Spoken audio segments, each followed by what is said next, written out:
Hey, it's Rocky. Welcome to Richer Soul. Today's guest is Lee McCormick, who shares how to connect with ourselves and our true purpose.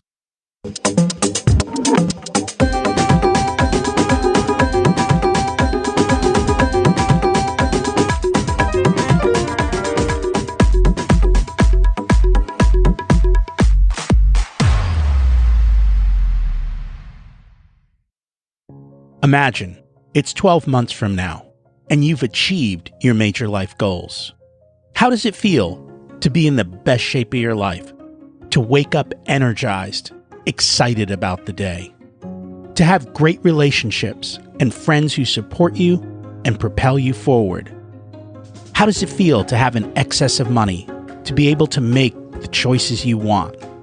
To be fearless and open to trying new adventures? Imagine being connected to the universe and it providing everything you desire. It's possible over time, and your past does not dictate your future. The only thing holding you back from this vision is you. It's time to take control of our thoughts and use them to our advantage. Welcome to Richer Soul, where we achieve our dreams and bring balance to health, wealth, relationships, time, and spirituality.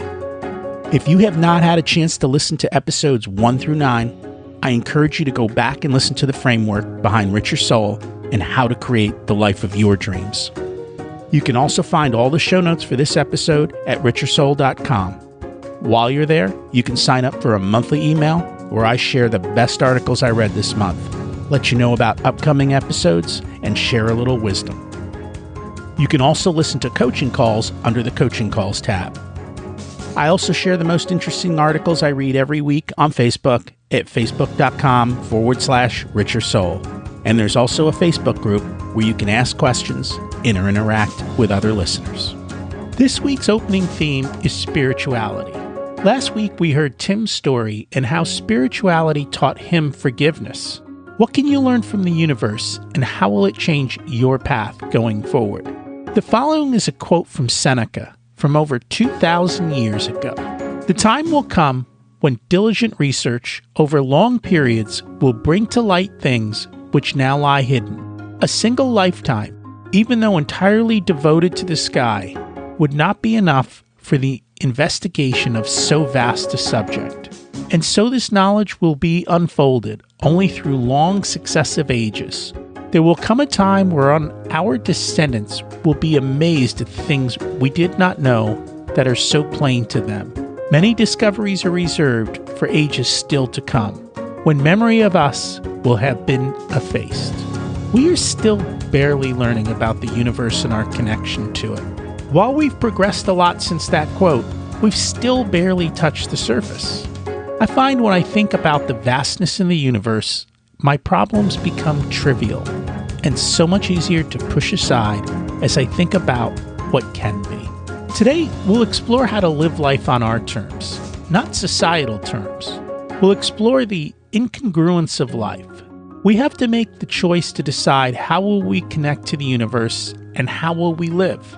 You have to take the time to examine your life and re-examine it over time. Our needs and wants change at different stages of our life, and we need to create the space to examine them and adjust our course.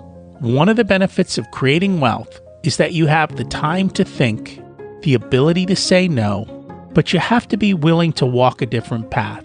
That's part of the goal here at Richer Soul. It's to show you that there are many paths. I don't tell you which one, I just help you see the possibility.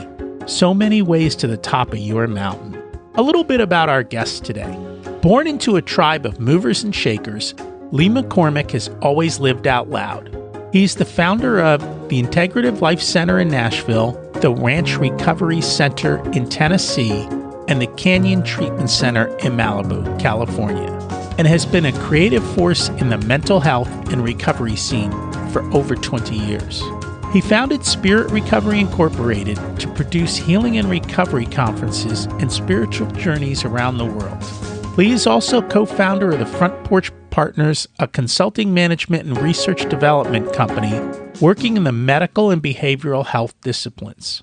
Lee has authored the Spiritual Recovery Meditation Journal to assist people in reclaiming their lives and is co-author of Spirit Recovery Medicine Bag with HCI Books.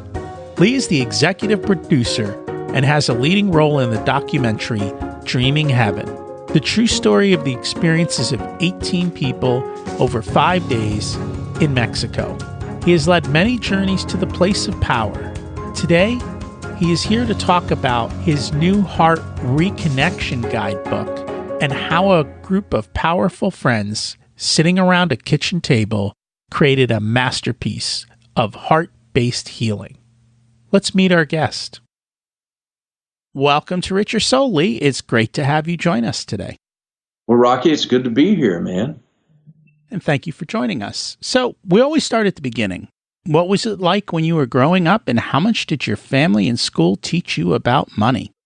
I was born into a family that was successful money-wise, and I can say what I was taught about money and what I witnessed about money. My dad used to say money is a tool. It has no inherent value besides the fact of what you can do with it.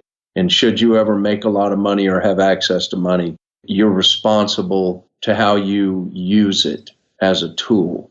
And you don't worship it. You make use of it and you manage it, but you don't make a god out of it. So that's what I was taught. And so did that come about through conversation, or was that something that was modeled? How did that point get across? More modeled. I come from a big old Southern family, and my blood family, the McCormick family, was in the heavy construction business. They homesteaded in Florida in the 1800s. So they were pioneer people. And there was always a big tribe of people. In my dad's heavy construction business from early 1900s, when my grandfather started it, and then up until the mid-1980s when they finally closed it down and sold it, there were a couple hundred employees, and they did all kinds of work, and they worked together, and they hunted together, and they fished together, and they cooked and ate together, and it was really a tribe.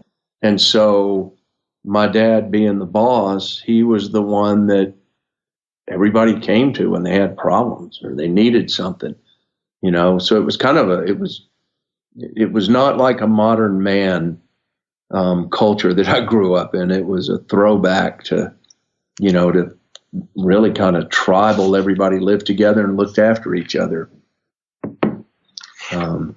Different values then, you know, and there was a lot of life was based on respect and honor and your word. And there was always more value to any situation than the money that was going to be made. You know, it was about something bigger than just turning a profit. It was about doing things correctly or doing it right and leaving a place better than you found it. And those are age-old values, and they're ones that I truly believe in. I guess society, depending on where you are, may have moved away from that. It's interesting you say tribe, because that's the way we used to live. I mean, up until not that long ago, you lived as a tribal community, wherever it was, and that's how humans are kind of designed. And then as we've come to more so the United States, and also, I guess, in parts of the world everywhere now, with the ability to travel, families are much more broken apart than they've ever been. That whole concept of a tribe doesn't really exist as much as it used to. No, it doesn't. But we come back to it fairly easily. My wife and I have a restaurant that's on our farm here, and it's her restaurant. She's a chef, and she created a place that's really about quality of food and healing and connection and community. And it's been really amazing to watch and how that community's grown and the diversity that shows up. It's called the Pinewood Kitchen and Mercantile. It's just been interesting to see. And there's a lot of conflict in our culture too, because I don't know, man, it's like to a degree, we've been raised, especially the men, we're raised that it's every man for themselves and we got to outdo each other. And there's just so much kind of inherent conflict that goes on at the same time. But I think our inherent nature is to come together in community because life's just more fun. and community. That's what got me into the work that I do in the healing and recovery and treatment business, working with people suffering from mental health addictions issues and all those challenges. The healing is found in community. It's not found sitting one-on-one with a therapist. It's community that holds us together. It's community that raises us up. And that's very true. Just a couple days ago, I watched Patch Adams, and he was a doctor and somewhere in the South. I'm not exactly sure, but that was basically what his concept of healing medicine is, that we're missing the human connection. We're missing the love. And that's what people need to thrive and to survive. And they even have studies now for babies. It's called failure to thrive. And most of it is caused by lack of human touch, lack of human connection. Absolutely. Look at all the development that we have around communication. Like, we can communicate continuously and constantly and do group text and group calls. And I mean, we're talking on Skype. There's all these ways that we have improved the quantity of communication and the ease of communication, but the quality of our connection has just gotten whack. It's interesting. And you never go backwards. Things never go backwards. But I think we could all be well served by taking some time out. And again, this is very reflective of the healing work that we do. We're all deserving of an opportunity to take a step out of the matrix of our life. Probably ought to do that at 35 and do it at 45 and do it at 60.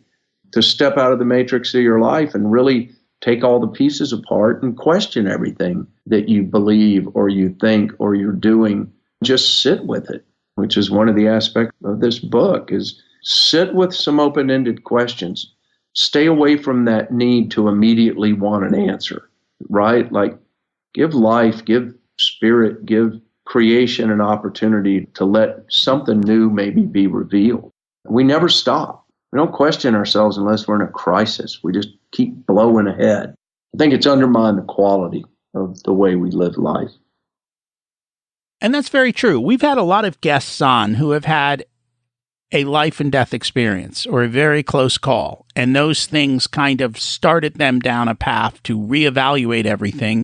And then even then, it took them a couple years to kind of find a new way for themselves and change their way of doing things. But what you're suggesting, which makes a lot of sense, because the reality is the person that I was at 22 is very different than the person I was at 35, is very different than the person I'm at 53.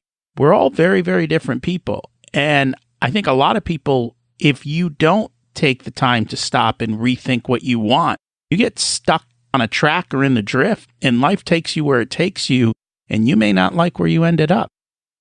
I think we end up energetically, the experiences of our life, we end up carrying the baggage of those energetic experiences. The heartbreaks, the accomplishments, the awards that we win, the stupid just choices that we make that lead to messes and wrecks in our life. And also trauma, the really deeply traumatic things that we go through as individuals. And all of that energetic baggage is with us. We carry it around unless we find a way to intentionally let it go. Some people naturally live more attached to that than others, but all of us humans, we carry that energetic imprint with us. And there comes a point where you feel heavy, you get tired, it's hard to get as inspired as you used to. The quality of your energy is not as good. Maybe it's more frenetic. And we just keep trying to push because we're more or less, I believe, we're taught that if we're not constantly accomplishing or constantly winning or constantly earning more or acquiring more, then somehow we're failing. And it's just insane. And then we wonder, why is there so much disease? Why are autoimmune diseases an epidemic? Why has our health over the last number of years? People might be living longer, but they're also living on medication the majority of their life. And that's not okay. That's not a good sign. So paying more attention to the quality of everything we're doing and slowing down, could it be a real benefit? And that it could. I don't take any pills. In many cases, there are Band-Aids to cover the underlying issue. And if you can fix the underlying issue, then you have a much better chance of greater health. But people want the easy way out sometimes, and that is what a pill does. So I've heard you say that you spent 40 years trying to live by society's rules. I guess it didn't work out so well. Yeah, I wasn't very good at it. I'm kind of a contrarian. If you tell me I got to go left at the next intersection, I'm going to look and make sure I can't go right first. It's just my nature. But the truth is, the family that I grew up in was really powerful and big personalities and big energy and being successful. There was plenty of expectations as a kid and all of that programming that we go through about who you are and who your people are and how we do things and what we believe and this is right and this is wrong and this is good and that's bad and all that stuff. For me, what I realize today is that the weight of all of that and the demanding nature of to be a happy, successful, respected person, you have to be compliant with all these judgments and all these rules and all these opinions, and you have to be compliant with the legacy that you've inherited. And there was something in my nature that I just didn't buy it.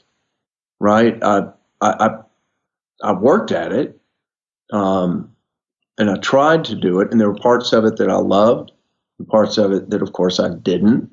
But there was always a conflict because I was never sure who the hell I was. Like, who am I? You know, I'm my father's son, but I'm also a completely unique other individual that happens to have been born into this legacy and this script and this version of reality that I was born into. But that's not who I am. That's what I've inherited, you know, as life on earth. And I think I always had a sense that I needed to be me, you know, but I didn't have a healthy relationship with that. So I spent a lot of time rebelling or pushing back or, you know, doing the stuff that you do first as a teenager or a young adult. And,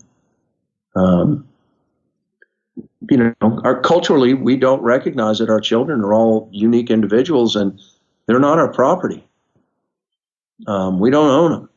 And, you know, they come from wherever it is we all come from. And I believe we come here kind of like we come here fully capable of being who we were intended to be.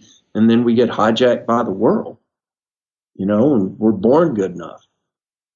That's really not in question until you're introduced to our culture and our world and all the judgment that surrounds that.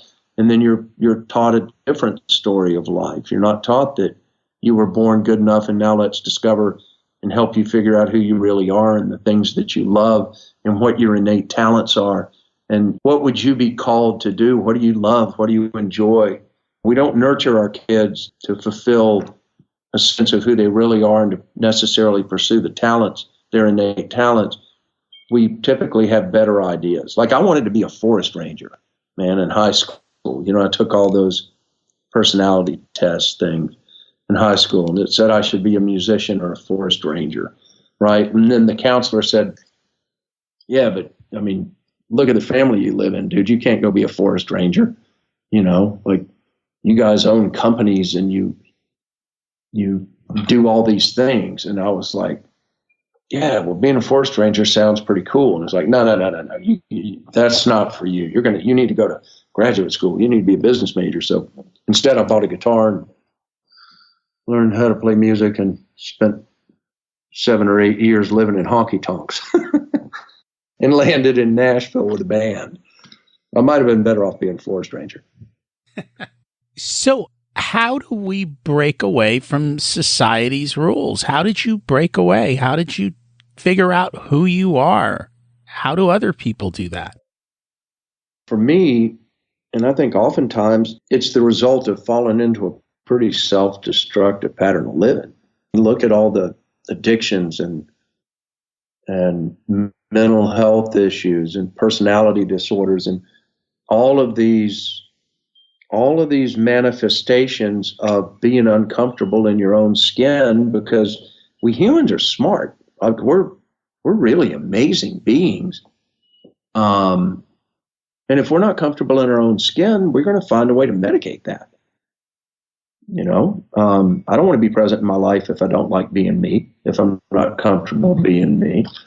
And then you add all the trauma, whether it's abandonment or abuse or, religious abuse or sexual abuse, or, just look at all the trauma that goes on.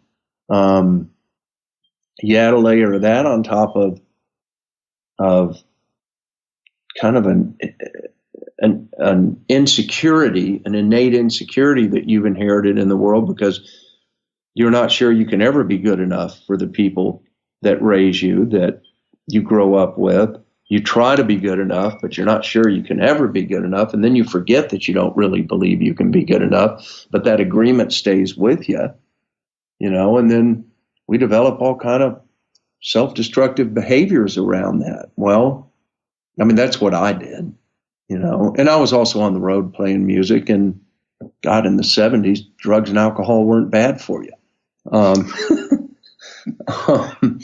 So, but that's kind of the cool part of life. Like, this world we live in there's such a duality to things that the most destructive aspects of the behaviors that I developed also led me to the opportunity to like really address who am I really, so the invitation to the party of waking up or being in recovery or, recovering myself and my identity and my choices. I don't know that it would have come about, short of me being as crazy and self-destructive as I was. It's just the way it rolled. I don't have a judgment of it. It is what it is. But we humans can take a lot of abuse, man. We can take a lot of abuse and keep ticking. That we can. Was there a moment that caused that shift in you, or did it just come about, or did something happen? No, there wasn't any great dramatic event. I had been married for 12 years, and that marriage fell apart largely because of me and my behaviors. And so we'd gotten divorced, and I had 2 little girls. And, on one hand, I was running ranches and managing a cattle feeding operation and trading commodities. And, was good at what I was doing.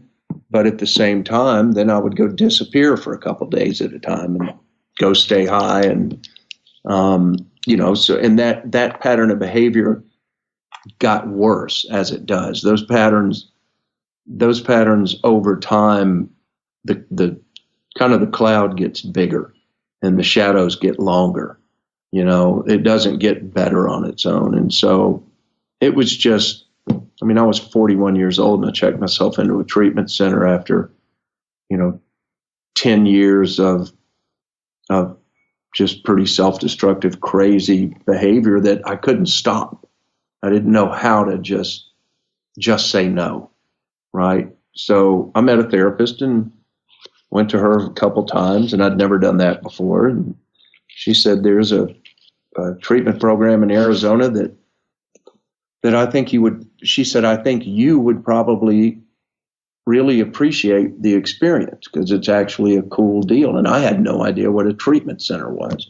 I had no idea what addiction was. I was just a madman, running around. And so I said, okay, sure, because I'm tired of this. I'm sick of it. I wasn't happy. I was miserable, and I didn't like myself. So I got on a plane and flew to that treatment center, and it really opened the door.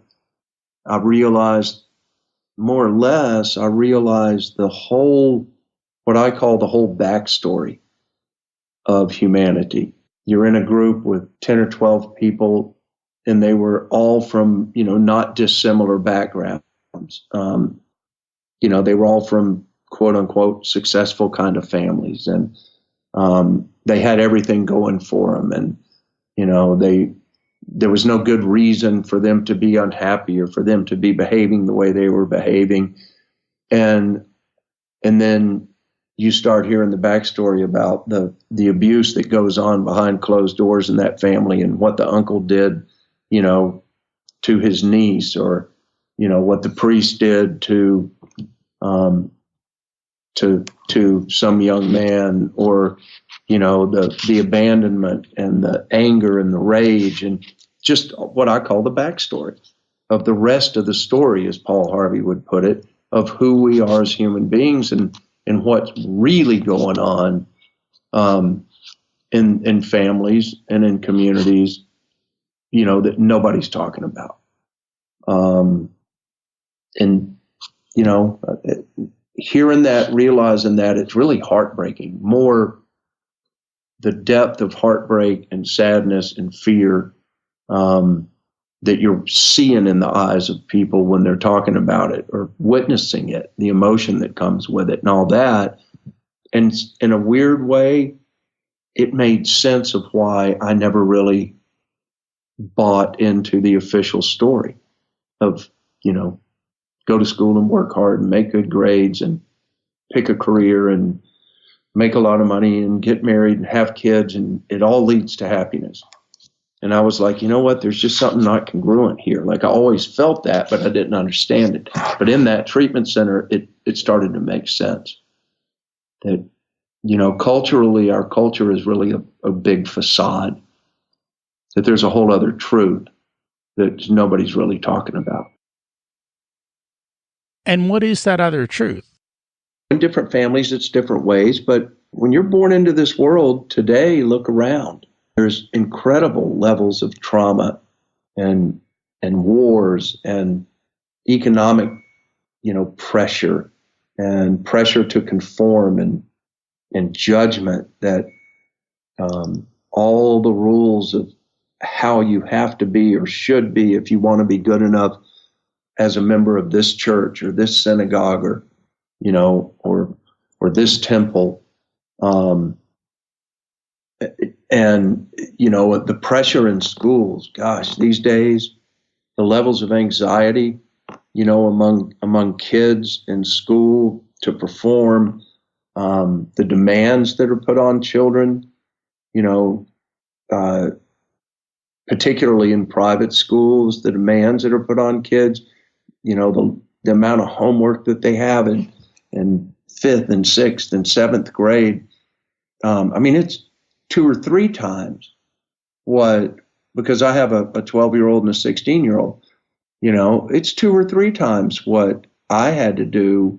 And I made good grades in school as a kid, but they're getting 2 and 3 times the amount of work, and everything's being speeded up. The bar is being jacked up every year, more and more and more, and it's insane.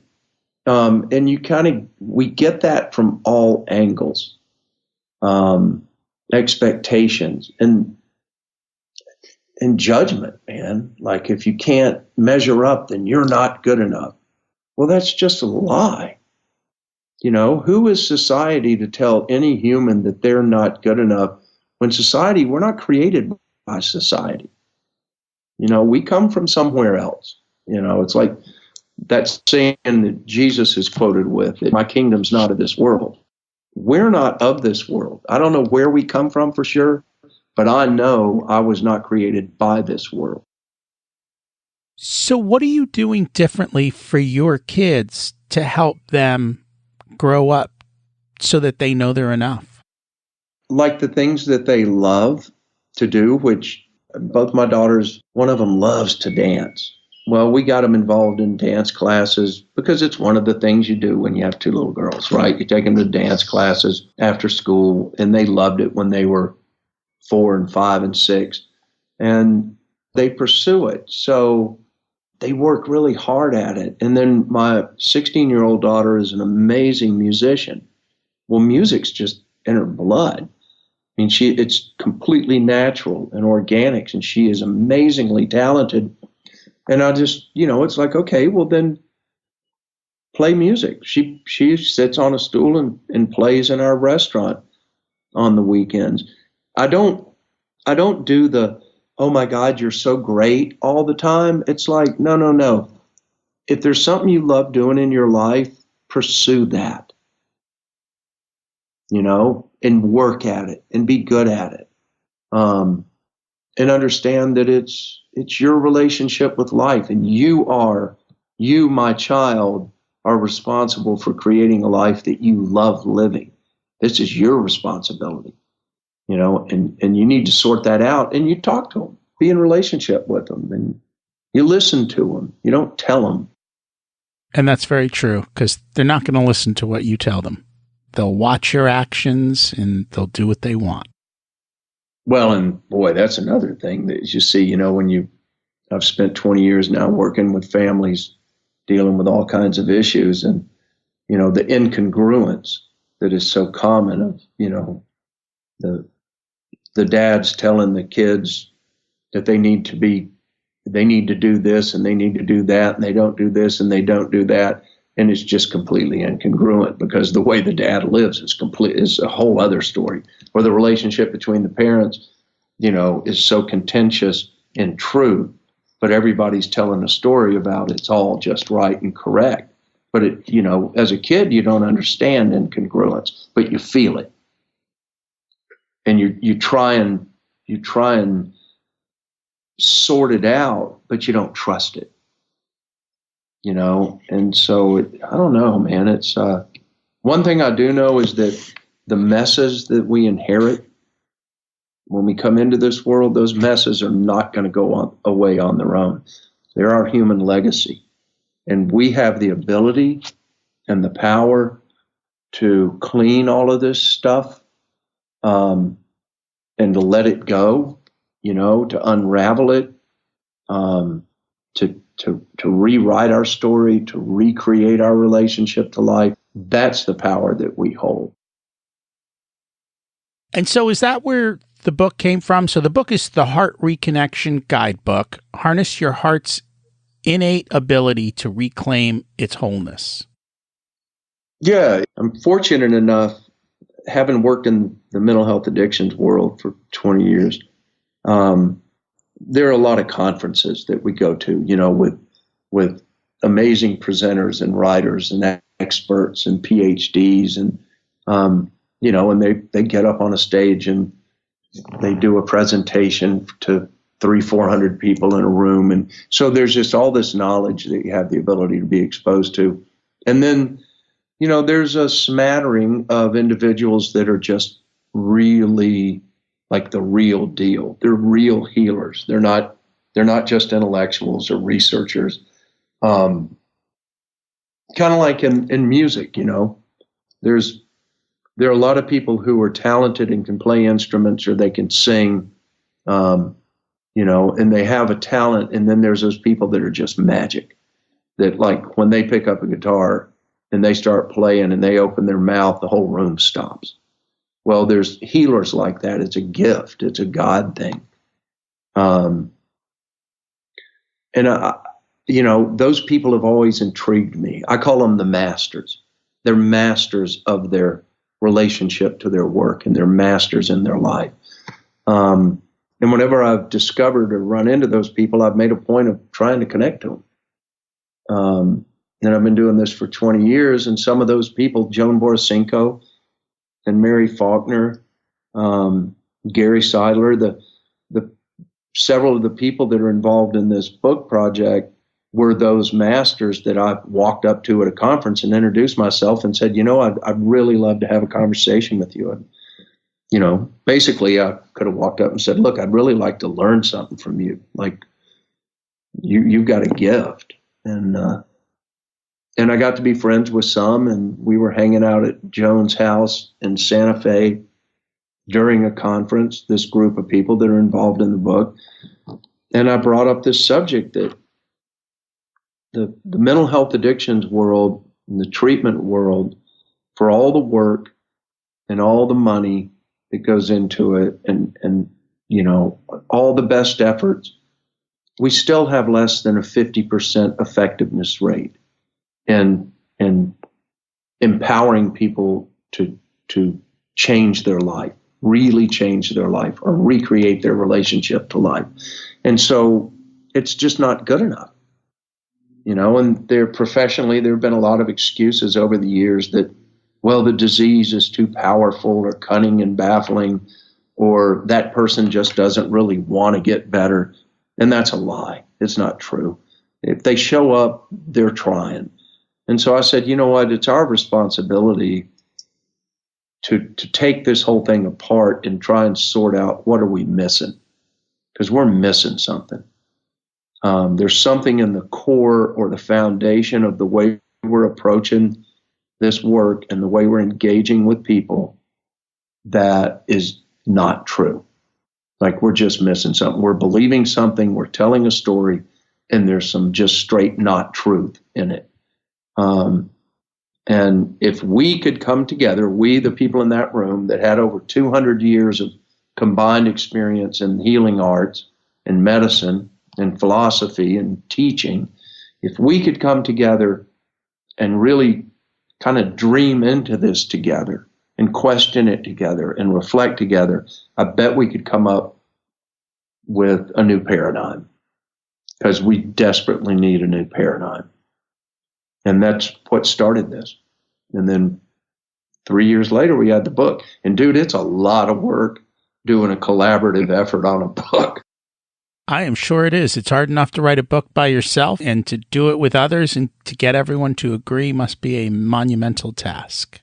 Well, the cool thing is that we didn't need to agree. We all thought each other's points of view were great.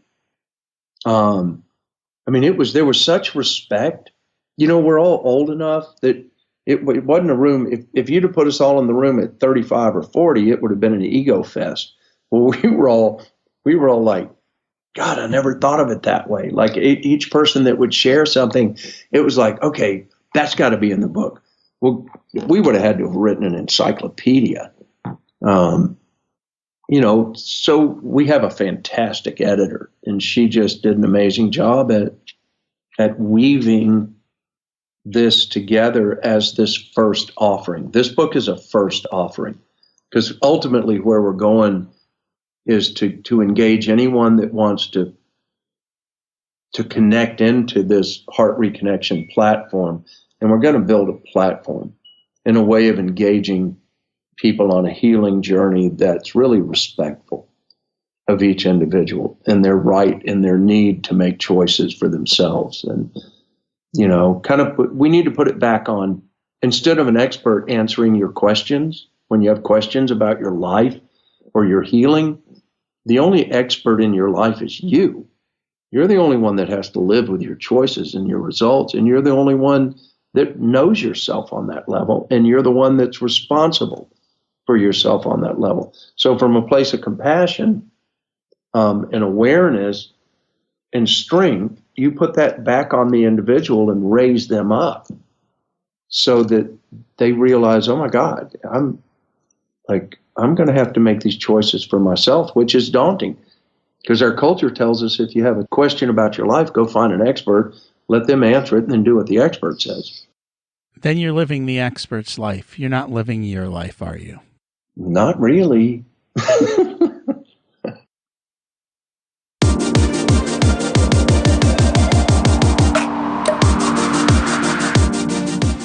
We'll be back with Lee in a moment. I want you to know I'm not an expert, and I don't have a system that I put people through. I don't tell people how to live their life. What I do is listen to their dreams and desires and help them prioritize what's important to them. Then we look to see how it all fits together and ensure that your actions are in line with what you want. So many people feel stuck, and yet right in front of them are actionable steps that will get them closer to what they truly desire. As Lee says, you need to stop, create the space, and have deeper discussions. And that's where the coach comes in, to help you think through and figure it all out. The coach should never tell you the path, but rather help you discover yours and remove the risks associated with it.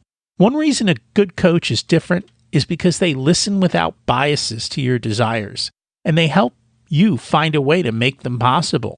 The goal is to define and support your dreams. Reach out for a short, no-obligation chat to ensure you are on the right path for you. It's life-changing. Rocky@richyoursoul.com. Now back to Lee.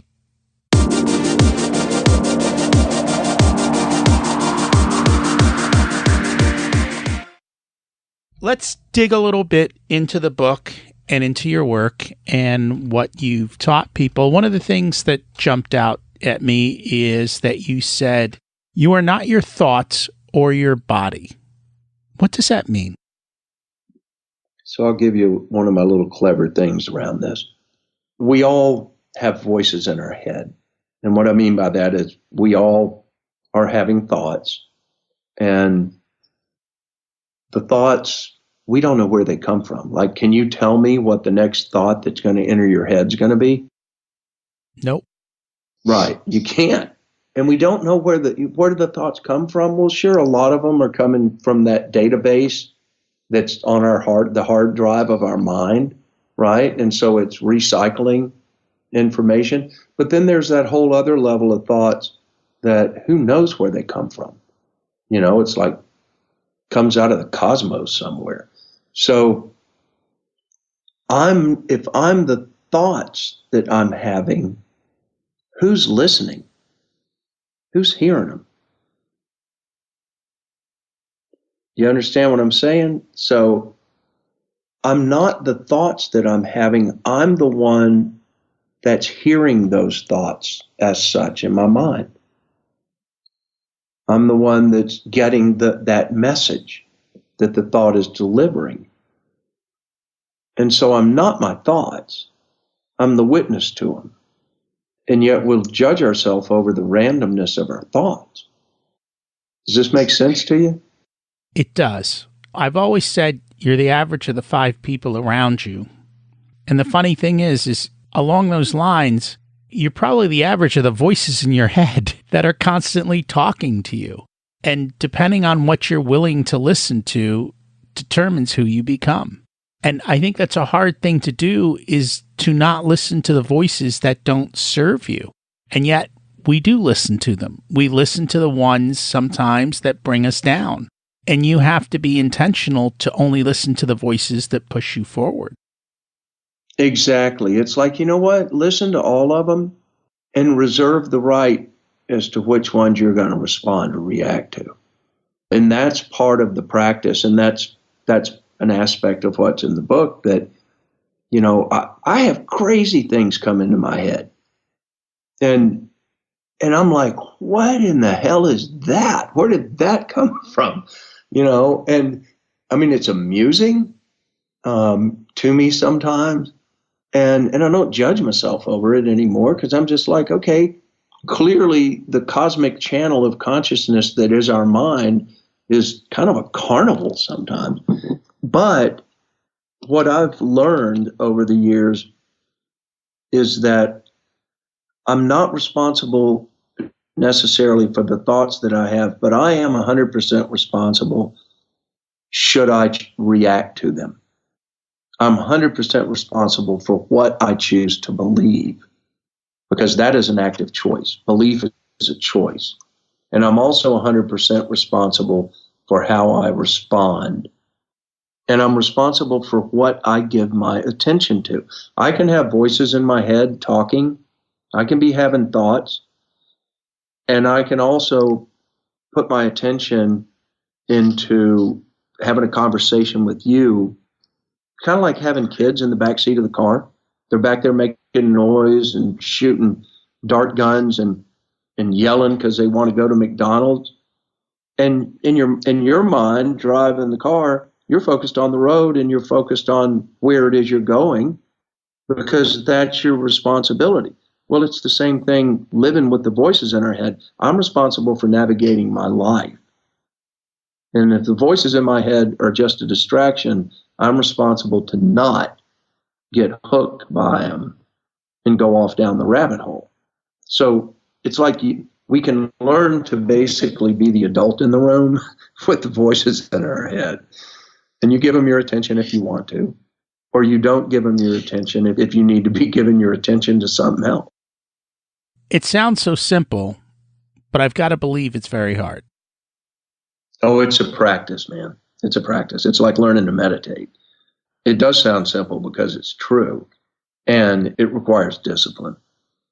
And there's some tools. There's some tools in the book around that. But if you're interested, you develop a practice with it, and practice makes the master. I spent several years working with Miguel Ruiz that wrote the Four Agreements, and that was one of Miguel's great sayings: practice makes the master. And there's actually science behind that. It has to do with creating them, and I'm not the expert, but the myelin sheath and firing those circuits and creating those pathways, and then making those pathways the ones that constantly are remembered and fired through. And that's how you build talent and greatness. And I think we're starting to realize the science behind all of these principles and how they come to be. And you just have to be intentional with what they are. So you also mentioned something else, and it probably ties into this, but that the heart, spirit, soul connection is missing in medicine. So what did you mean by that? Medicine has become siloed, is the way I put it to a degree, in that science is so great, and yet science can drill down to such a pinpoint focus that it's not taking into consideration that when I'm looking at this group of cancer cells, that group of cancer cells does not exist separate and apart from the entire human being that these cancer cells happen to be living in, right? So we have gotten to a place to where we've really made a god out of knowledge. And, over the last, few hundred years. And knowledge, we have given so much faith to our ability to derive knowledge and to gather information, to do research, to come to conclusions.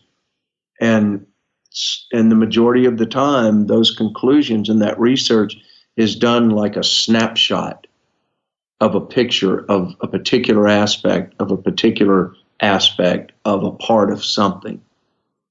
And while all that information is valuable and important, none of these things exist in a silo. They all exist in relation to the whole. And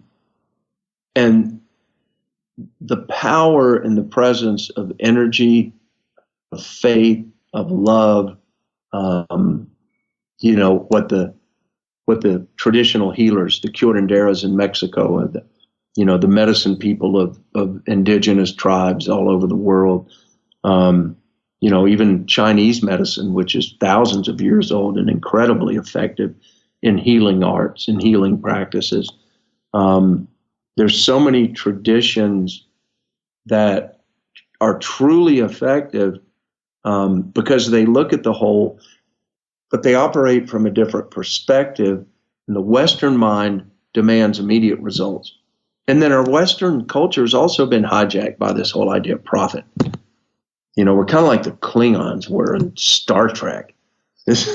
We become obsessed with the idea of profit to the detriment of everything else, my point of view. And medicine has been as hijacked as anything else. There's trillions of dollars spent on, you said it earlier, on treating symptoms, because healing the cause or the source or the root of what's causing the disease is too much, right? It's too big a deal to look at autoimmune diseases are epidemic today because we're living in an environment in North America that is actually toxic. We're exposed to over 80,000 man-made chemicals a day in our modern society in North America. While everything is so beautiful and looks so great and clear and clean, it's not. And so our immune system is constantly being challenged by our exposure to all these chemicals that are in the food and the air and the water and the soil. So we have an opportunity for all of our accomplishment to take a step back, just like we do in our personal life, take a step back and look at the whole picture here. Now, I don't know how we're ever going to do that in our culture. I don't know that our culture is capable of kind of, can you tell the culture of the United States to stand down and question itself? I don't think so. That's what I mean by that. It's a long story, but that's what I mean. And I think over time, people are changing and they are questioning, and you do it one person at a time. And little by little, people get the message and they change the way that they do things. Yeah, it's important to empower people in recovery work. I don't tell people your name is and you're an addict. I tell people, look, your name's Rocky, and you more than likely had no idea what you were doing, but when you started drinking 25 years ago, and then alcohol became your friend because you could turn to alcohol when you were upset or angry or whatever, and it became a way of medicating the discomfort or the challenges or the fear in your life. Well, over the last 20 years, it's become such a repetitive event over and over and over again that you've created an addiction to that process. And part of that addiction is physiological. You have your physical body has a physical addiction to that substance, but it's also emotional because it's how you regulate your emotions. And it's also psychological because it's how you calm your mind when you're stressed out. But you're not the addiction. You're a human being, and you've created energetically this pattern of behavior, and it has multiple aspects to it, and it's like tentacles in your life. And you also have the ability to unravel that and to undo it and to diffuse the energy that it holds over you, because the energy locked up in that addictive pattern is your energy, right? So to support people in realizing that they hold the key to the quality of their life, and they hold the key to their choices. But, people have a really hard time owning that responsibility. And it's that double-edged sword, because a lot of people would rather say, well, you know what? I'd rather just not have to work that hard or go that deep. Just tell me what to do and I'll do it. I don't want to really have to think for myself. That's more than I want to do. So it's challenging. You really run into all the ways to a degree that we have been disempowered, by the domestication that we've lived through, the way we've been taught to give our power away to experts or to, some outside deity that's going to save us. But, there's no God out there going to come save us from ourselves. We have free will. We're responsible for the choices we make, and we're responsible for this reality that we all collectively hold together. We created it, or our ancestors created it, and we inherited it, and we can clean it up if we want to. But it's hard work, and you have to do the hard work, and the answer that you need is already there. It's in the mirror. You just have to face the mirror, which is one of the hardest things for people to do. Yes, it is. In the book, you introduce a way for people to do directed introspection using a medicine wheel. Can you just explain a little bit about that? Yeah, a couple things that I love about the wheel. Number one, I love the wheel. I love the fact that it's not linear. There's not a beginning and an end. It's a circle. And so you start in the East, and there are particular aspects associated with the East. It's childhood, infancy and childhood. It's the direction of Earth and our relationship to our body. It's the direction of the vision of an eagle. So what we did in the medicine wheel is we combined different aspects from different traditions that we've all worked with, and we created a frame that serves the person who's stepping into this book or into this experience, because our mind responds well to having a frame to work with, right? The mind responds well to having guidelines and structure. And, when our life is messy, and and we're impulsive or we're depressed or we're out of control, it serves us to have structure around us.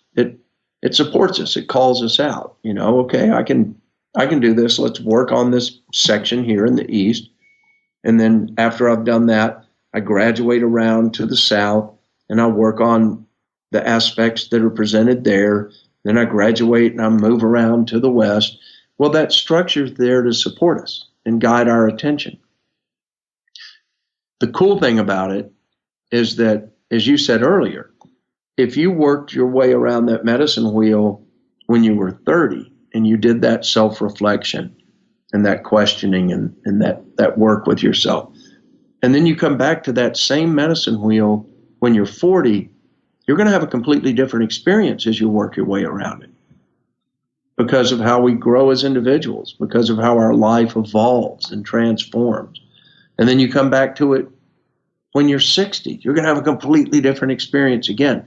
And it serves us, I think, and, I think we figure out, or I have anyway, that life is really big circles. Life's not a straight line. How many times have you run into a situation or a person or, some event, something that's popped up out of nowhere from your past, and you have a chance to revisit that, from where you're at today. I just think that's really cool. It's one of the interesting things about life to me. And the medicine wheel offers a flexibility with that. It's funny. I read the Harvard Grant study, which is a study of students who went through Harvard. I think they started back in around the 20s, and then they watched them for every 10 years of their life. So you literally have a linear study looking at people and what causes success. And they interviewed these people. So at 20, 30, 40, 50, 60, 70, 80. And it's amazing how much people forgot what they said 10 years ago and how much they had a new set of values 10 years later and a whole new perspective on life and some whole new ways that they were doing things. It's interesting to see how that is over that entire time, because the reality is for most of us, I think that's the toughest thing about being a parent. You get your kids for the 18 years, and by the time you're done with the 18 years, you finally figured out how to raise kids. Now they're done. Yeah. It's the same thing with your life. By the time you're 50 and 60, you figure out how to live life. And it's like, wow, if only I'd known this 30 years or 40 years ago, what life would have been. Yeah. And today we finally have the ability. Well, and so I shouldn't say that, because I think that ability has always been there when you lived in a tribe, but we broke away from that. And so we lost that whole kind of connection and that transference of knowledge from one generation to the next. Yeah, we don't pass experience on the way we used to. I mean, I was listening to something on the radio today about 52 to 55-year-old men who are being squeezed out of the workplace and they can't find work. And God, I tell you what, I'd much rather hire a 50-year-old than I would a 30-year-old myself, because, our culture, the consumption oriented, I don't know how to say it. Our culture is so consumption oriented. It's so bizarre to me what's driving it, because it's like there's no end game. There's no place like, okay, we're here. Everything's great. It's cool. And we just chew people up and spit them out, chew them up and spit them out. It's just bizarre. By the time we really have perspective and depth on life, it just seems like we have so much to offer when you've been around for a while. That's the nice thing about the work I do, is that is valued.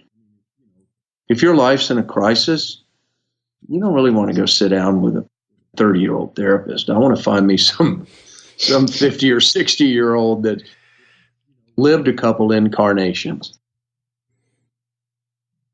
and is a master at what they do. Yeah. Is there anything else that you would like to share today but didn't get a chance to? I'd like to just share the Integrative Life Center is our recovery program here in Nashville, our treatment program. And it's largely based in the point of view that you and I have been discussing. It's really a fantastic healing program. It's integrativelifecenter.com. We are a residential treatment program, very creative, very respectful, and just an amazing group of healers and therapists and practitioners. And it's so positively oriented. It's really a new, the beginning of a new paradigm in approaching mental health and addictions and eating disorders work. I'm really proud of it. So it's integrativelifecenter.com. And then I think the angst and the anger and the conflict that's so prevalent in our culture today, I look at it just like an individual life, that we collectively are really being called out to look in the mirror, as you said, and to really start questioning ourselves, like, why are we doing what we're doing? Why am I doing this? Why am I believing in this? That kind of leads to our next question, which was, what's one action step people can take to move forward this week? Maybe that's it, unless you have a better one. Well, I've got one that I love. It's a little different. One of the great practices that I've been taught years ago is try for a week to just break the pattern of your life. And what I mean by that is when you get up in the morning, get up an hour early one day. Get up 30 minutes early the next day. Go for a walk in the morning before you leave. Like, really change your pattern. Drive a different way to work every day next week. For those 5 days, drive a different route to work. Drive a different route home. Don't follow the same way in or out 2 days in a row. Go to a different grocery store. Go to a new restaurant. Break the pattern that you live just for a week and see what happens with how your attention might open up or expand, like how it feels being in the world. It breaks the monotony that we don't even know is monotonous, and it breaks the familiarity of our pattern, and it just opens us up to life. It's very true. We fall into, for lack of a better word, a rut. And if you're continuing to stay in the rut, then that's why nothing changes. And it's so easy to shake it up. The steps that you just offered, they're not risky. They cost you nothing. I mean, maybe it'll take you 5 minutes to get longer to get to work, or maybe you'll find a faster route and save 5 minutes. But there's no risk in taking those things. It's such an easy way to try something new without any fear. Exactly. And you might discover something really cool. Yeah. So we're trying something new. I have a couple of questions, and I just like to roll with them and just see what you have to say.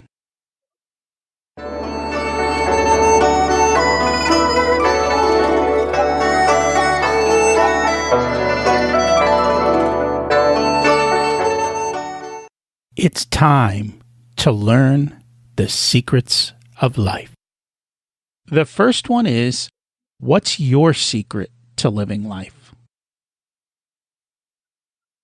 Oh, man. To love what I do. That's really my secret, that I really live from the heart. And every aspect of my life, every major role that I live today came out of something that I have a passion for, that I love doing. That's my secret. And if it's something that's monotonous, that I don't actually love doing, then I look for and find the things that to appreciate about why I'm doing it. Like, I may do a job just because it's going to pay me, because we all need money, but then I'll respect it and appreciate it for the fact that it's making me money. I don't expect that job to fulfill my heart and soul. It's like, well, I'm doing this, it's like a mercenary gig. But just keep the priorities straight. Keep the why. Stay straight with your why. Why am I doing what I'm doing? What did you learn later in life that you wish you would have learned sooner? You don't need to react to everything that's going on. Check all those reactions. Check all those opinions. They really don't matter. And for the most part, all they do is just get in the way and muddy the water. So I wish I had realized that I could have lived life with a whole lot less reactions. Profound advice. Last one. What's one piece of advice you would give to your younger self? Be honest with yourself, period. Just be honest.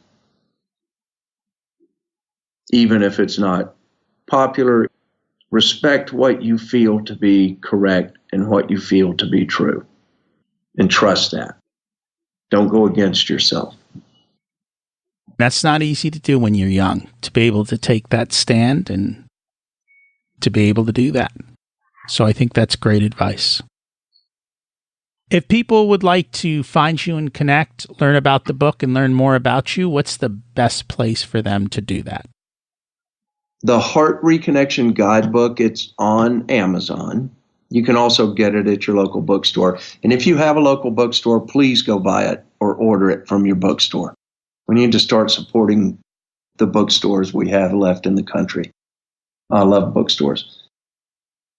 The Heart Reconnection Guidebook is on Amazon. It's at your bookstore. And you can reach me through spiritrecovery.com. The Heart Reconnection book is a spirit recovery book. I have 2 other spirit recovery books. Also, in the journeys that I do to Mexico, that I lead to Mexico, are on that website. Any workshops that we're doing.